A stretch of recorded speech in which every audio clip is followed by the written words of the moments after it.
வணக்கம். வாங்க சமைக்கலாம். இன்றைக்கி நம்ம ஒரு எறா கிரேவி செய்ய போகிறோம். ஸ்டவ் ஆன் பண்ணி ஒரு கடாயை வச்சு அதில் 3 ஸ்பூன் எண்ணெய் ஊற்றி எண்ணெய் காஞ்சோன்னே அரை ஸ்பூன் சோம்பு, கொஞ்சம் கருவேப்பிலை போட்டு பொரியட்டும். 200 கிராம் பெரிய வெங்காயம் கட் பண்ணி வச்சுருக்கேன். அரை ஸ்பூன் கல் உப்பு போட்டு நல்லா வதக்குங்க.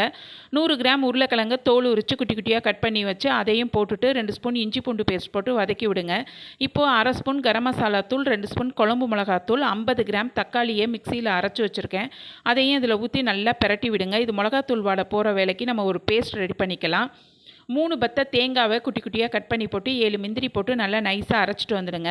இப்போ இந்த மசாலா நல்லா வதங்கி வந்தோடனே இதில் அரை கிலோ எறாவை க்ளீன் பண்ணி வச்சுருக்கேன். அதையும் போட்டு பிரட்டி விட்டு நம்ம அரைச்ச தேங்காய் முந்திரி பேஸ்ட் இருக்குல்ல, அதையும் போட்டு உங்களுக்கு கிரேவி எந்த அளவுக்கு தேவையோ அந்த அளவுக்கு தண்ணி ஊற்றி நல்லா கிளறி விட்டு ஒரு 1/4 மணி நேரம் இதை மூடி போட்டு வேக விட்டுருங்க.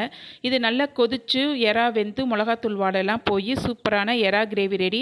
இது இட்லி, தோசை, சப்பாத்தி, ஒயிட் ரைஸோடு சாப்பிட டேஸ்ட்டு சூப்பராக இருக்குங்க.